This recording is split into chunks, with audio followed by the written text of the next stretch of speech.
Hello, drawing kids, and welcome to another wonderful video starring me, Mr. Carlson. We are going to be doing a still life drawing, but today our still life drawing is going to be that of a cup, spoon, and water. So what you're going to need is you are going to need a cup that you can see through. I got a plastic one. If all you can find is a glass one, that's fine. I got a spoon, nothing too fancy. And it's also not a bad idea too also to have maybe kind of a lighter background underneath. Now, what we're going to do is this, my viewpoint and angle is going to be one where it's going to be, if I was to tilt this up a little bit, you'd be kind of seeing a little bit, but I don't want to spill it. But it's going to be one where I'm going to be looking at it a little differently than you are because the camera's pointing straight down. So when you see this, just kind of understand that I'm over here looking at it and being able to draw it from my particular viewpoint. And that's kind of what you want. Okay, so the first thing is this: you want to go ahead and you want to arrange your spoon, you want to arrange your cup and water in however you want. I've had kids arrange their spoon a little differently by going like this. Sometimes they've gone like that, but you have to have the cup, the water, and the spoon. Okay, now I'm just going to go very traditional, straight up and down. Okay, and to get started, I've got my 12 by, gosh, I guess 12 by 9 piece of gray paper. All of you should have a piece of this. I want to go ahead and I want to start sketching out to begin with. Now, don't make it too small. You got a pretty good sized piece of paper. So I'm going to go in here, guys. I'm going to take my pencil, and I'm hoping you can see this. I'm going to try to draw a little bit darker.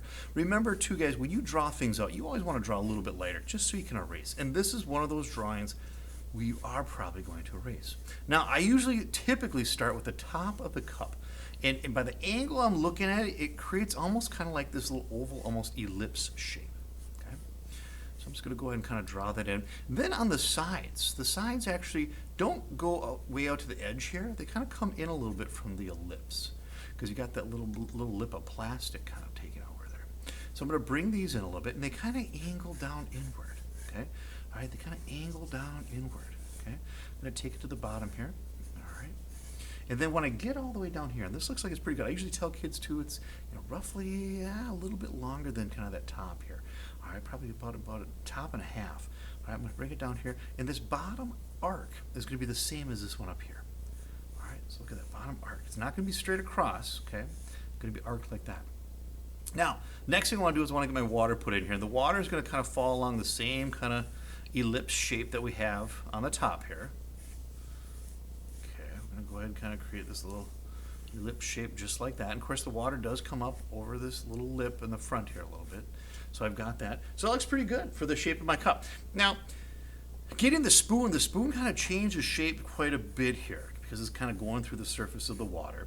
All right, the underneath is kind of magnified, so it's a little bit bigger down below here. I always tell kids this looks a little bit like a strawberry shape. All right, so I'm going to go ahead and kind of draw that in. And then this is going to be a little bit smaller. Okay. All right, this is going to be almost like the shape is repeated up here. And then, of course, then we got the neck of the spoon coming up here. I'm going to draw on kind of the handle of the spoon. Now, be careful of this. A lot of times kids, when they draw this up here, they get to this point and they go, oh, the spoon's going to end right here. Well, my spoon actually goes on about another inch above the rim of the cup. So I want to go ahead and kind of bring it up about another inch here. All right, don't put any little indentations in here. Just leave it kind of straight. It's going to taper out. And you can go ahead and erase kind of the lines that you don't need anymore. I'm going to go ahead and do this. And this looks pretty good, all right? This is a good example of the still life. It's a little bit larger than life. And I've got some of my proportions that I want in here, so I think I'm ready to go. Now, before we start shading this, we want to go ahead, we want to capture some of the light that's taking place. Because when I'm looking at this, there are some examples of the lights in the room reflecting off the metallic surface of the spoon. Okay. If I go ahead and I take this, I show it to you, if you can kind of see it, look at this. Oh my gosh, there's a big light shaft right through here, over on the side here. That's what you want to look for. I mean, that's what you want to draw in here, because that will help you determine where to put those white highlights. Okay. Then also too, I've got myself right here. Here's my head, here's my black shirt. I'm just going to draw this, because what it's doing is it's reflecting everything upside down. All right, so I've got that taking place in through here. All right, and then of course it repeats itself back and through here. All right, got that, got this right through there. Oh boy, I got all kinds of things. And then got almost like a darker kind of shadow right along the two light highlights right there. Now, the water and the cup also have some examples of a white highlight. Okay, I'm got a little bit on the side here, got a little bit back and through here, got that, got a little bit on the side there as well. It's a little bit darker kind of in through here, so I could add a little bit of a shadow there. I almost got like a little bit of an extra ridge here in the cup, probably the molding of the plastic of the cup. I want to make sure I capture that. Essentially, everything you see in this still life, you want to capture in your drawing. All right. So we've got that so far. Now the next thing I want to do is this. We want to decide where we want to go first. I usually tell kids either go with the darkest first or the lightest areas first. Well, I'm going to go ahead. I'm going to grab my white charcoal pencil. I'm going to grab the white areas. I think that might be a little bit better. Now, because these are really, really white, I'm going to go in here. I'm going to really press down, get those whites to kind of come out. Now be careful of this too, guys. A lot of times when you do this particular drawing, I almost characterize it to that of a color by number or paint by number. You want to leave these light highlights in these particular areas. You don't want to smear them all together. The big problem that a lot of kids make is they'll get this white on here, then they'll put some darker shadows and values on here, but then they'll start smearing it all together, and pretty soon you just got like one big mass of gray. Be really careful of that. Keep this stuff all separate. We got a little bit of a light ridge along the side here too. And remember too, a lot of times this charcoal will not stick to a surface that has a lot of graphite to it. So if you use the shading of the pencil a lot, which is graphite in it, a lot of times this will have nothing to stick onto. So it's a good idea to kind of get the charcoal probably on first.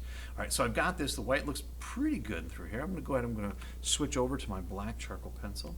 All right, of course, my shirt's all nice and black, so I'm going to go ahead and get that really dark in through here. And you guys can also shade with your charcoal pencils too. I mean, if you have an area that's really dark, yeah, you want to press down hard. But if you have an area that's a little bit lighter, all right, you can go ahead and kind of use the edge of it.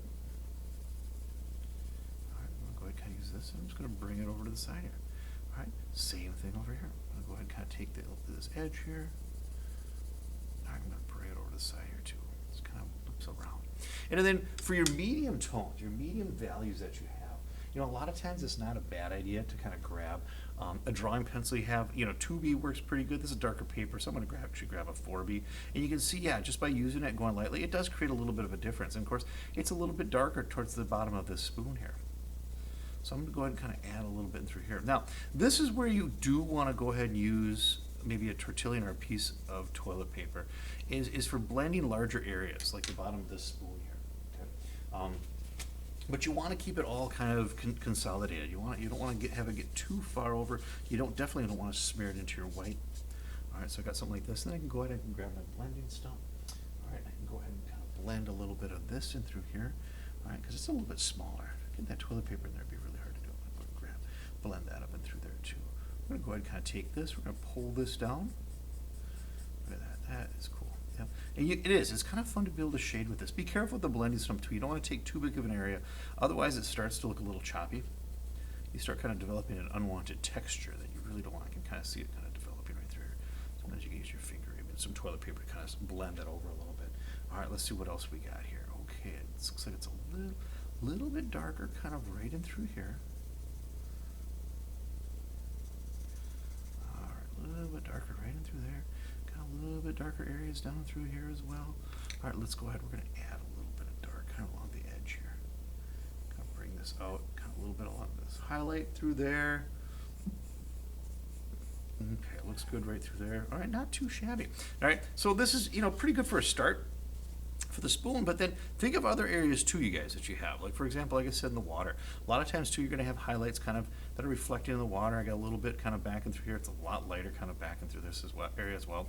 And once again, you guys can go ahead and can shade with the white charcoal pencil. In fact, it looks really cool on this darker background. I'm going to kind of add up a little bit in through here. You know, there's not a lot of really black shadows in the water, but I do have a little bit of a darker ridge right along where that water touches. Ooh, actually, you know, I got a little bit kind of going around where the spoon goes right into the water too. So I'm just going to go ahead and kind of add that.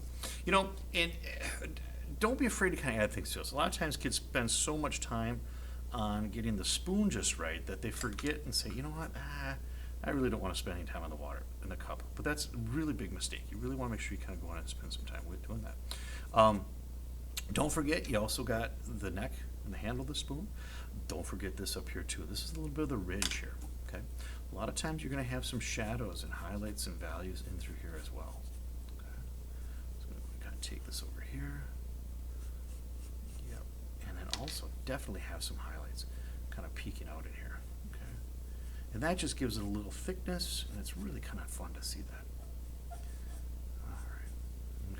All right, well, I'm far from being done with this, but I see, oh my gosh, we're already going on 10 minutes of this video. So I'm gonna go ahead and have you guys go and get started. Get the proportions first, and then once you do that, then you're ready to start using the value. And like I said, either start with the really dark blacks or the white, and then work some of those medium values in there. Don't overblend, but also make sure you add value to the cup and also to the water. It's really kind of fun to be able to see those things kind of shine through, okay? See those highlights take place. All right, good luck, everybody.